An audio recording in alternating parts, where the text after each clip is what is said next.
Welcome to Local Matters, featuring the places, events, and people of our South Shore towns. At PAC TV, we're your neighbors who care about and understand your communities because we live here too. I'm Julie Thompson, and let's get started.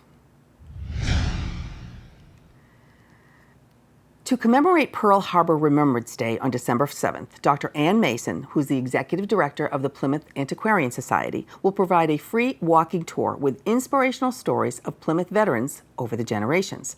The tour begins at 1 p.m. at the top of Burial Hill. Visit the See Plymouth website for more details. Pilgrim Hall Museum has announced a multi-year arts project to commemorate Plymouth's 400th anniversary. The Plymouth Tapestry will tell the story of early Plymouth in a heroically scaled needlework piece. Along with needlepoint expert Elizabeth Creedon, a team of local volunteers is working to hand-stitch 26 panels into a 120-foot-long tapestry representing Plymouth Colony's beginnings, including early Native American life. If you'd like to volunteer to be part of this project, email Executive Director Donna Curtin at the address listed below. The Plymouth Philharmonic's Holiday Pops Weekend will inspire plenty of merriment with your favorite seasonal classics sung by gifted soprano Kristen Watson and the Plymouth Community Intermediate School 6th grade chorus. Stephen Karyodonis will conduct this holiday treat in 3 extraordinary performances held on December 14th and 15th. For tickets and other event information, visit the Phil's website listed below. On December 5th, the Plymouth 400 Student Film Festival, a celebration of student voices, will be the culminating event of a district-wide video competition. Held at Plymouth North High School at 6:30 p.m., students from all grade levels will compete for recognition of their short film highlighting the unique experience of living in Plymouth. For more information on this and other upcoming events, visit the Plymouth 400 website.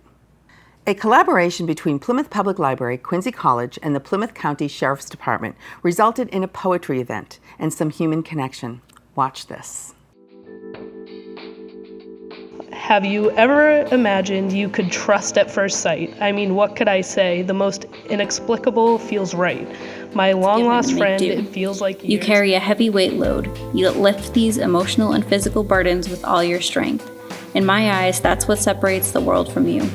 I thank you for entering my life at my highs and remaining there when I've not been at my best. I was weak when you were strong. You were right when I was wrong. The tears in your eyes made me realize, Mama, I apologize.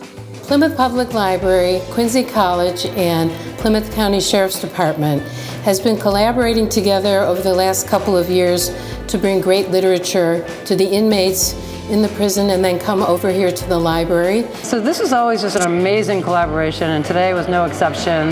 Once again, the students were fantastic. They are always going in there nervous, not knowing what to expect. They're almost afraid even. They don't know who these people are that they're going to be encountering.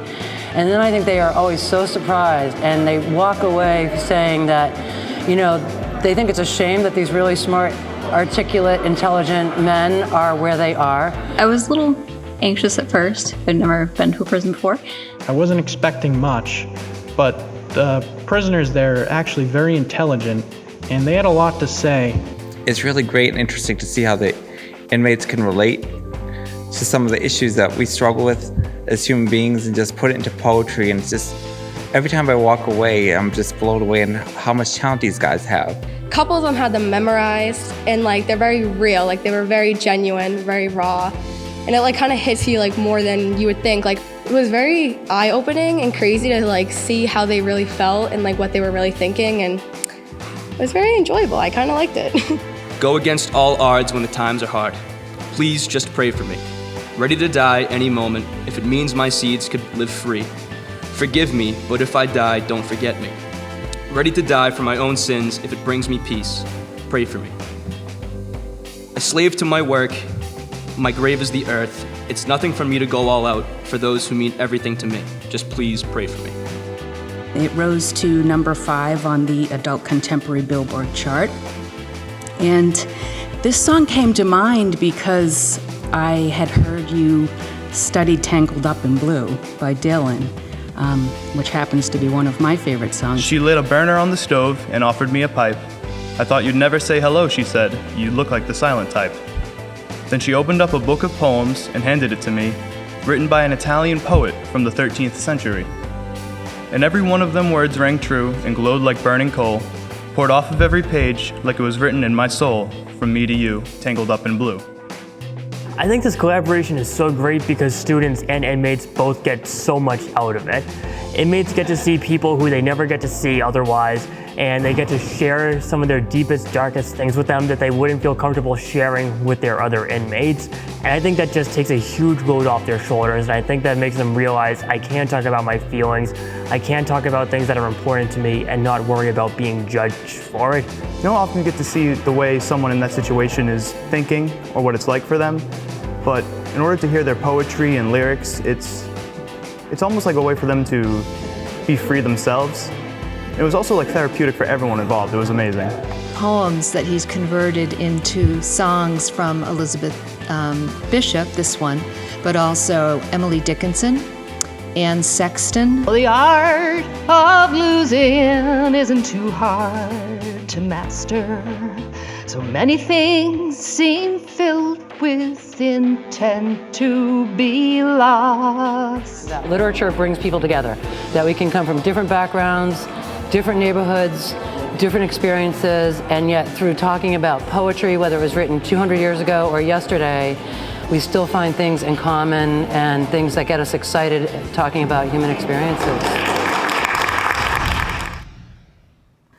On Tuesday, December 10th, take an 11 a.m. coffee break with South Shore Conservatory songbirds Ann Smith-White, Beth McLeod-Largent, and Brooke McLaughlin, as they sing you the songs of the season. This free event is part of an ongoing series held at the Ellison Center for the Arts in Duxbury and running until April of 2020. For more information on this and other events, visit the South Shore Conservatory's website. Are you an avid reader looking for lunch plans? The Duxbury Senior Center's Booked for Lunch series includes an author talk and a catered meal. The next event on December 10th from 12 to 2 will be a doubleheader featuring Michael Ruhlman, author of the book From Scratch, and Ann Hood, author of Kitchen Yarns, as they speak and sign their culinary classics. To register, call the Duxbury Senior Center at the number listed below. Roller coasters at the library?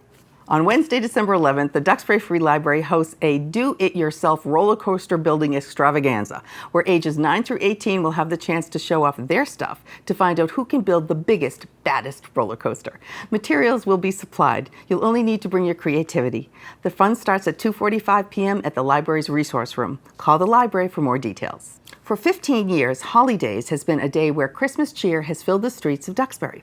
On December 1st, come revisit this all-day holiday affair. Climb on board a trolley and travel in style to local shops who will open their doors for bake sales, crafts, live music, and so much more. The Duxbury Rural and Historical Society adds to the festivities with family activities and historic house tours. For a schedule of events, visit the Duxbury Business Association's website.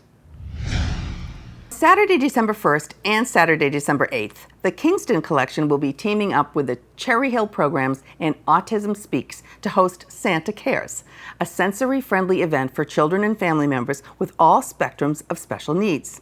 Enjoy a time-honored tradition of the Santa photo experience in a calming environment prior to public hours. Sensory triggers such as music, bright lights, and mall traffic will be muted, so all can enjoy this time-honored tradition. There will be coloring, snacks, and a bit of holiday magic. Visit the Kingston Collection's website for more details. For those grieving the loss of a loved one, the holidays can be a particularly hard time of the year. If this is your experience, Hope Floats Healing and Wellness Center invites you to a free workshop addressing this painful topic.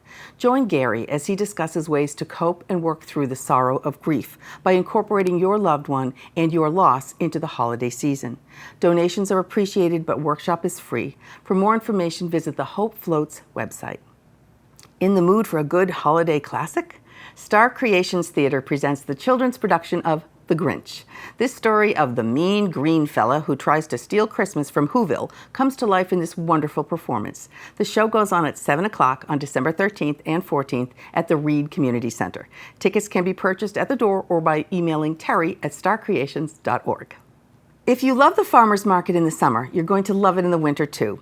The Kingston Farmers Market is holding a holiday fair on December 1st from 10 to 2. Prepare for your holiday feast, shop for gifts, and stay for live entertainment and kids' activities. This seasonal celebration of local farms, food makers, and artisans will be held indoors at the Kingston Collection near Bar Rustic. Visit the Kingston Farmers Market website for more details. The Cape Cod Cranberry Growers Association announced its insignia logo that will distinguish Massachusetts cranberry products. This logo is intended to increase awareness of fruit grown within the state and can be recognized across the country as Massachusetts cranberries. PCN was there for the release.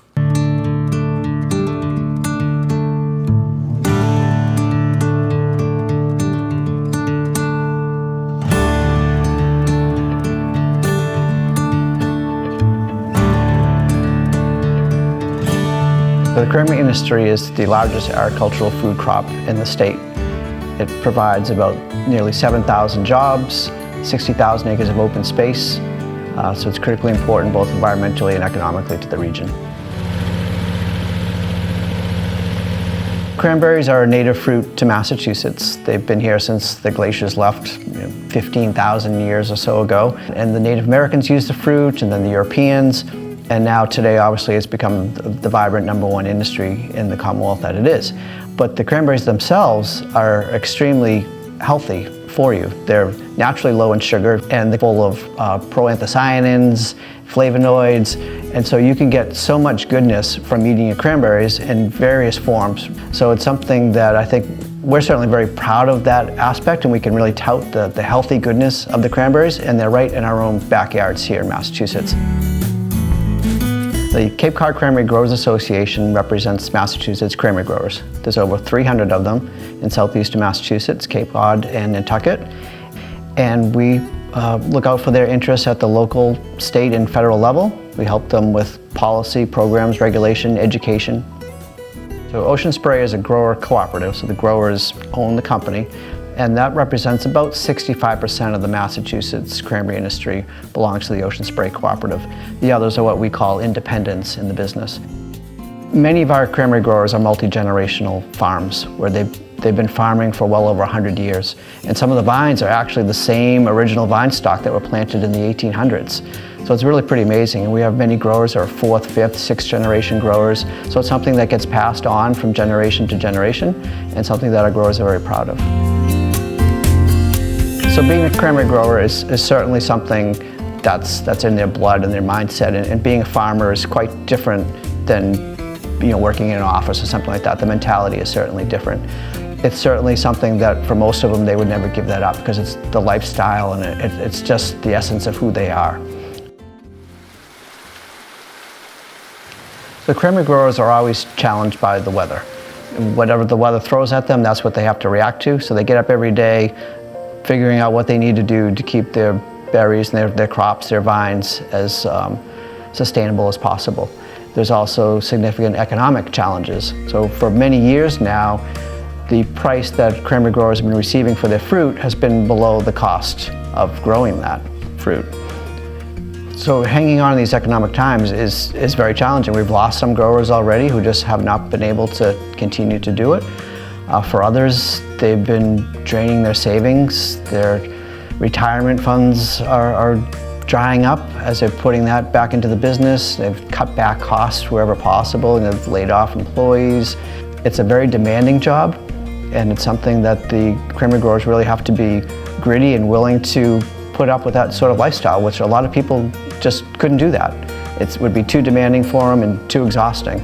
And certainly after a frost night, cranberry growers, they look pretty tired because they are, but you don't hear them complaining about that. It just comes with the territory. They understand it and they roll with it and they just move on to the next day. So definitely a resilient and resourceful group of people. And they've been doing this for a long time, so they're going to find their way to get out of it, and if there's a way to do it, they're going to do it and they're going to figure it out.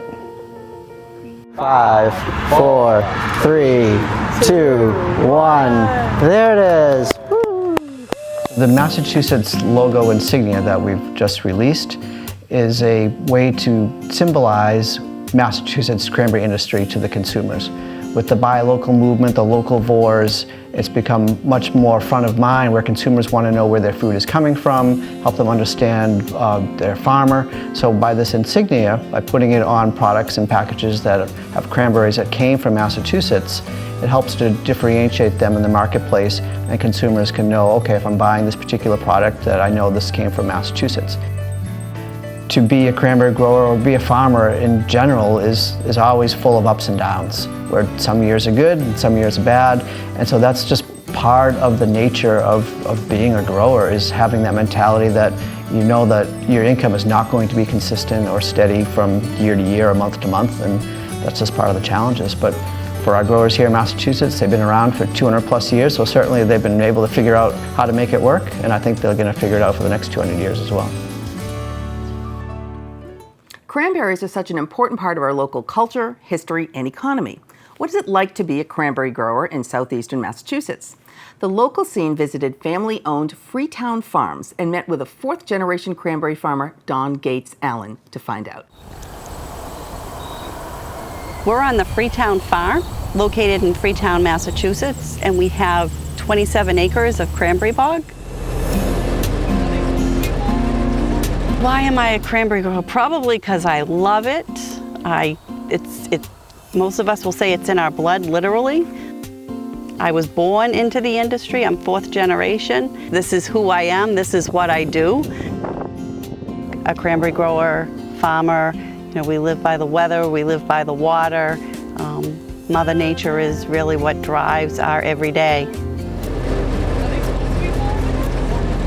At this flagpole behind me is where the irrigation pump used to be, and as a little girl, 5 years old or so, my grandfather Gates would tell me, quick, look up on the hill, which is actually where I'm sitting, you're gonna see a leprechaun and there's a pot of gold up there. And so for years, I used to continually look for this leprechaun. Sadly, my grandfather died when I was 7 years old, and I never found that leprechaun, nor did I really understand how could there be a leprechaun up here, but where is this pot of gold? And when I turned 38 years old, my husband and I, with my twin daughters, were fortunate enough to be able to build our house here. So I think what I was actually fortunate enough is that the leprechaun and the pot of gold was actually my house. When you come to the cranberry bogs with your family, your grandparents, you start building this knowledge base of the industry, of the horticulture and how to grow cranberries, and just the connection to Mother Nature and the earth, and things that we know as cranberry growers, probably like what Native Americans would know about the earth and the soils and the trees and the birds and those kinds of migratory connections. We know those things as cranberry growers that a lot of other folks probably wouldn't know, and those are the connections that we have to the earth, and that's really special. So the cranberry plant is a perennial, and so we as a cranberry grower have to take care of that plant 365 days a year. So it's critical every single day of the year that we take care of our cranberry plant. So wet harvest, you would do a pre-flow of the bog just at the vine level, and then you would come out with your harvesting equipment, and then you would knock the berries off. The berries float. The berry floats because it's hollow inside. Once the bog is picked, and then the grower corrals the berries, and then that's when they would be loaded on to the truck and shipped off to market. You have to have nerves of steel to be dependent on a crop, you know, to be a farmer, because Mother Nature can take it out in one storm. And I think cranberry growers are a breed of their own that just figure out how to do it. And we have been figuring out how to do it for generations, and there's a lot of tenacity that go into doing this, a lot of sleepless nights, a lot of probably tears, a lot of cussing, a lot of swearing, a lot of kicking the dirt, throwing the shovel, those kinds of tantrums that people don't see, but they happen. And you see a lot of gray hair for sure. So we're eternal optimists is probably the best way to think about a cranberry grower. Farming cranberries is definitely an everyday job. I guess I just love doing it. It's an addiction. We love to grow the fruit. There's always next year is our thought. If the crop doesn't produce quite the way we think it's going to be, we always say there's next year. We live for next year. It's the perpetualness of being a farmer. I will never quit being a cranberry grower, ever. Pembroke knows how to celebrate the holiday season. Join the residents of Pembroke on December 1st from 3 to 6 at the Town Green as they celebrate the season with the Pembroke tree lighting. Head to the green for hot chocolate, crafts, a moon bounce, and of course the lighting of the tree. For more information, visit the Pembroke Tree Lighting Facebook page. While you're at the tree lighting, stop over at the Pembroke Historical Society's 3 historic properties that will be open to the public. Volunteers will be available to answer questions at the museum, the Ada Hall House, and the Friends Quaker Meeting House. The properties will be open from 1 to 3, but the museum will have extended hours until 6. Visit the Pembroke Historic Society's website for more details. The holiday season comes alive on December 12th with the Delvina Theatre Company's production of the beloved story of A Christmas Carol by Charles Dickens. Come to the Pembroke Public Library for a dramatic reading complete with period costumes, a narrator, and 2 professional actors. Classic holiday music puts the finishing touch on this wonderful message of hope and love. The performance begins at 6:30 and is sponsored by Friends of the Pembroke Public Library. Visit the library's website for more details. The Pembroke Chamber of Commerce recently announced its Citizen and Business of the Year Awards for 2019. The Chamber will be hosting an award ceremony at the Pembroke Country Club on Wednesday, December 11th at 5:30 to celebrate the prestigious award winners Kathleen Keegan and the Alumni Sports Cafe. Tickets are available online or at the door. Congratulations to all. Among the most diverse and interesting inland natural areas in southeastern Massachusetts, Willowbrook Farms landscape leaves visitors wanting to come back again and again and again. Join Wildlands Trust AmeriCorps member Haley Leonard on December 8th to explore the old fields and dense woods that make up this preserve. Make sure to arrive by 9:45 a.m. for a 10 o'clock hike start. No registration is necessary, but the hike will be capped at 30 people on a first-come, first-served basis. Arrive prepared to hike about 2 to 3 miles in the given weather. Sturdy boots and plenty of water are recommended. For more information on this event, visit the Wildlands Trust website. Local Matters is a production of The Local Scene of PAC TV. If you'd like to watch this show again or explore other community stories, subscribe to our YouTube channel at The Local Scene. Follow us on Instagram and like us on Facebook to keep updated on new content and the ways that we shine a light on you. From all of us at PAC TV, thank you for watching, and we'll see you next time.